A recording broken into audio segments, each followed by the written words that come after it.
નમસ્કાર, જય હિન્દ મિત્રો. આજનો ટોપિક છે કમ્પ્યુટર. કમ્પ્યુટરમાં એક મહત્વનું સોફ્ટવેર એટલે કે MS word, Microsoft office word જે નાનાથી મોટા લઈ બધા ઉપયોગમાં લઈ શકે છે. ઓફિસ વર્કને જાજુ મહત્વ આપે છે આ સોફ્ટવેર. બધા યુઝ કરી શકે છે મિત્રો. તો આપણે આમાં MCQ સોલ્વ કરવા જઈ રહ્યા છીએ. MCQ સોલ્વ કરવા માટે તમે એક પેન લઈ લો, એક પેપર લઈ લો અને મારી સાથે જોડાઈ જાઓ મિત્રો. અને આ MCQ મારી સાથે સાથે સોલ્વ કરતા રહ્યો.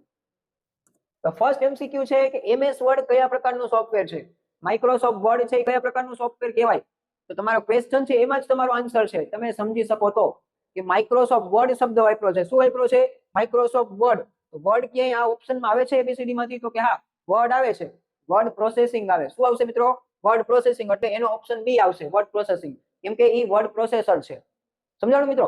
હવે સેકન્ડ MCQ, MS વર્ડ ફાઇલનું ડિફોલ્ટ એક્સટેન્શન શું છે?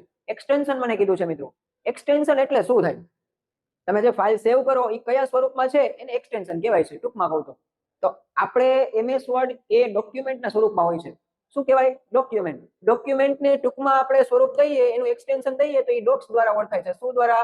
ડોક્સ દ્વારા. તો ઓપ્શન આવશે સી, ડોક્સ. થર્ડ MCQ આગળ વધી. લખાણને ડોક્યુમેન્ટની મધ્યમાં, મધ્ય એટલે સેન્ટર લેવું છે મિત્રો. સેન્ટર લેવા માટે કઈ શોર્ટકટ કીનો ઉપયોગ થાય છે? આ લખાણ મારે છે, આ મેં લખેલું છે, એ મારે સેન્ટર લેવું છે, તો સેન્ટર માટે કયું આવે છે? આ બંને બાજુ સરખી જગ્યા, આ બંને બાજુ સરખી જગ્યા, એમ બંને બાજુ સરખી જગ્યા રાખવી છે તો એને ઇક્વલ કહેવાય છે. શું કહેવાય છે? ઇક્વલ. ઇક્વલમાં પહેલો અક્ષર શું આવે? તો કે ઈ આવે. તો ABCD માં આપણે કે ઈ દેખાય છે? તો કે હા દેખાય છે. કંટ્રોલ ઈ એટલે બી ઓપ્શન આવશે. અમુકમાં ક્વેશ્ચન મને કરતા હોય કે કંટ્રોલ સી આવે, સેન્ટર તો સી છે ને. સેન્ટર માટે કોપી વપરાય છે, સી માટે કોપી વપરાય છે. બરોબર? તો ઈ માટે આપણે ઇક્વલ શબ્દ યાદ રાખવાનો. ઈ ફોર ઇક્વલ એટલે સમાન રાખવા છે, સેન્ટર રાખવા છે, એટલે બંને બાજુ સમાન આવી જશે.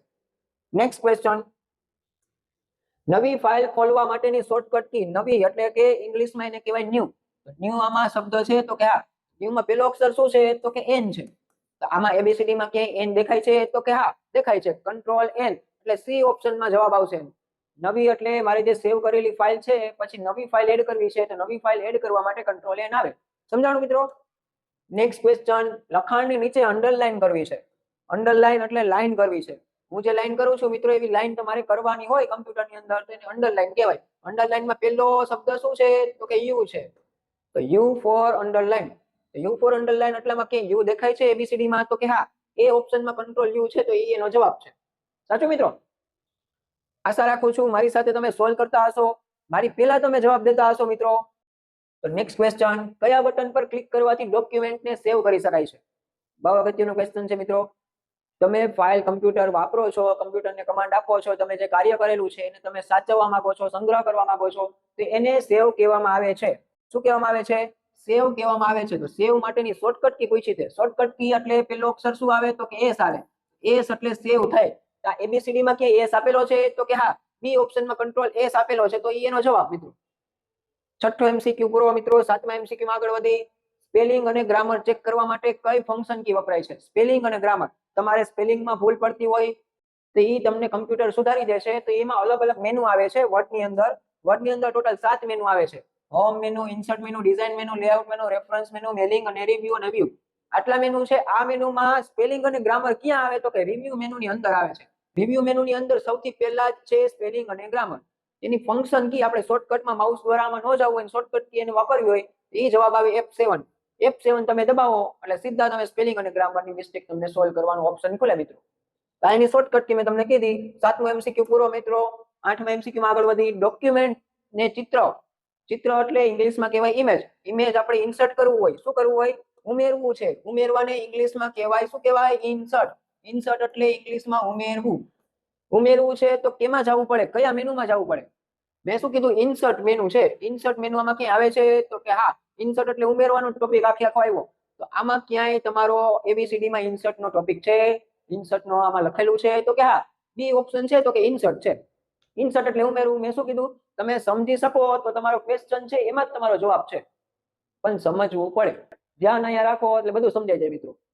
ધ્યાન અહીંયા હોવું જોઈએ, આડાવડ વર્ક ન થાય મિત્રો, એ ખાસ ધ્યાન રાખજો. 8મો MCQ કરો. 9મા MCQ માં આગળ વધી. આખા ડોક્યુમેન્ટમાં લખાણને એક સાથે સિલેક્ટ કરવું છે. એક સાથે સિલેક્ટ કરવા માટે એટલે એને ઇંગ્લિશમાં કહેવાય ઓલ સિલેક્ટ કરવા માટે. શું કહેવાય મિત્રો?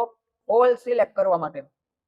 ઓલ સિલેક્ટ કરવા માટે આખો શબ્દ છે, તો પેલો અક્ષર શું છે? તો કે એ છે. એ ફોર ઓલ સિલેક્ટ થાય. તો આમાં કે ABCD માં A આપેલું છે તો કે હા, કંટ્રોલ A એટલે B ઓપ્શન આપેલો છે તો એ એનો જવાબ. 5 પેજ હોય, 10 પેજ હોય કે 50 પેજ હોય, એક સાથે પેજને સિલેક્ટ કરવા હોય તમારે તો કંટ્રોલ A દબાવો એટલે તમે એની અંદર તમે બધું સિલેક્ટ કરી શકો.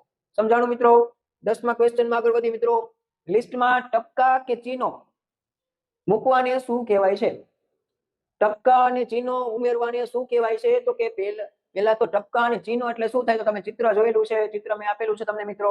આ બધું છે તો એને ટપકા કહેવાય છે. પોઈન્ટમાં તમારે લખવું હોય, નામ પોઈન્ટમાં લખવા હોય તો આખું છે એ ટપકા દ્વારા એને આકર્ષક થઈ જાય છે. આપણે સાદી ભાષામાં કહીએ એને ચિહ્નો કહેવાય, તો ઇંગ્લિશમાં એને બુલેટ્સ કહેવાય છે. શું કહેવાય છે? બુલેટ્સ. આમાં બુલેટ્સ નામનો શબ્દ MCQ માં આપેલો છે ABCD માં તો કે હા, ઓપ્શન C છે તો એ બુલેટ્સ નામે ઓળખાય છે. બુલેટ્સ એટલે ટપકા અને ચિહ્નો થાય. આશા રાખું છું તમને 10 MCQ માં ક્યાંય વાંધો ન પડ્યો હોય અને સાથે સાથે તમે સોલ્વ કરતા હશો તો મારી પહેલા જવાબ તમે દઈ દીધો હશે. નેક્સ્ટ લેક્ચરમાં આપણે આગળ વધી મિત્રો. Stay tune. Good bye.